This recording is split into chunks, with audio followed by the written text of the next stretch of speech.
नमस्कार दोस्तों हमारे जीवन में विकल्पों की कमी नहीं है, परंतु यह हम पर डिपेंड करता है कि हम कौन सा विकल्प चुनते हैं जिससे किसी का हित होता है या अहित।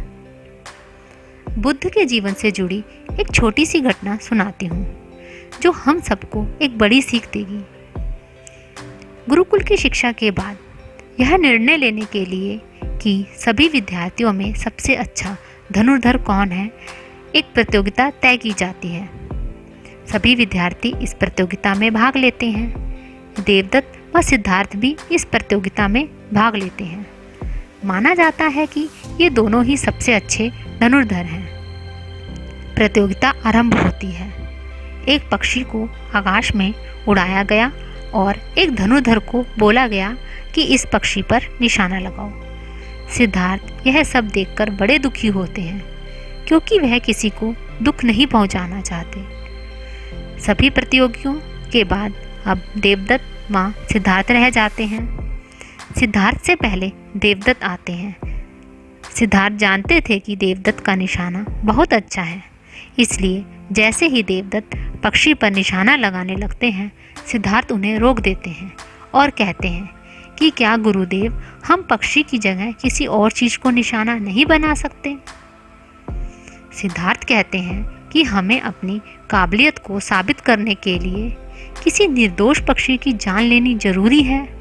यह सुनकर देवदत्त कहते हैं, सिद्धार्थ, रणभूमि में लोगों के सीनों पर निशाने लगाए जाते हैं। यह सुन सिद्धार्थ कहते हैं, ये रणभूमि तो नहीं, यहाँ पर हम किसी पक्षी की हत्या क्यों करें, जबकि उस पक्षी ने हमारा कुछ अहित किया ही नहीं। हमें रणभूमि में भी तभी यह कार्य करना पड़ता है जब बहुत जरूरी हो। सभी सिद्धार्थ की बात से सहमत नहीं होते। वे नहीं देख पाते जो सिद्धार्थ देख पाते हैं। सिद्धार्थ किसी का दुख देख पा रहे हैं, परंतु वहाँ ऐसा कोई नहीं जो देख पाता कि उनकी गतिविधि से किसी पक्षी को पीड़ा पहुंच रही है। सभी गुरु भी देवदत्त से सहमत होते हैं। वह सिद्धार्थ को कहते हैं कि क्षत्रिय का कार्य है अपनी वीरता दिखाना। इतना सुन सिद्धार्थ अब चुपचाप खड़े हो जाते हैं। अब देवदत्त कहते हैं कि गुरुदेव, आज मैं एक पक्षी की जगह एक साथ 2 पक्षियों पर निशाना लगाऊंगा। 2 पक्षियों को एक साथ उड़ाया गया। देवदत्त ने दोनों को निशाना बनाया व दोनों को मार गिराया। अब सिद्धार्थ को उनके गुरु कहते हैं, सिद्धार्थ, अब तुम्हारी बारी है। सिद्धार्थ कहते हैं, क्षमा करना गुरुदेव, पर मैं किसी निर्दोष को अपना निशाना नहीं बना सकता।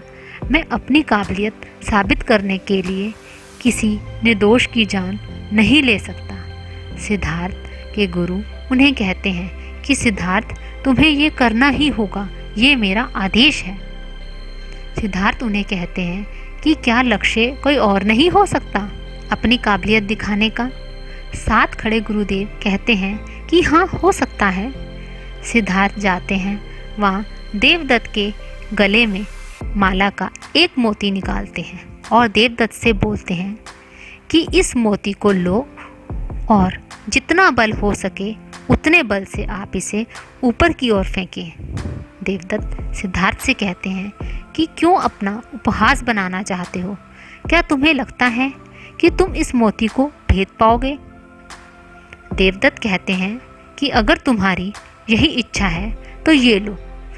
देवदत्त अपनी पूरी जान लगाकर मोती ऊपर की ओर फेंक देते हैं। मोती दिखना भी बंद हो जाता है, परंतु सिद्धार्थ मोती पर नज़र गड़ाए रहते हैं। वह तीर छोड़ देते हैं और मोती के टुकड़े टुकड़े हो जाते हैं। एक टुकड़ा देवदत्त के मुंह पर आकर गिरता है और दूसरा गुरुदेव के चरणों में, और पता लग जाता है सबको कि सिद्धार्थ ने मोती को भेद दिया, जो कि पक्षी से कई गुना छोटा था। यह देख सभी अचंभित रह जाते हैं। सभी लोग सिद्धार्थ की जय जयकार करते हैं। उनके गुरु भी बहुत प्रसन्न होते हैं कि उनके शिष्य ने बिना किसी को कष्ट पहुंचाए अपनी काबिलियत को लोगों को दिखाया। आशा करती हूँ हम सभी को इस कहानी से एक बड़ी सीख मिलेगी।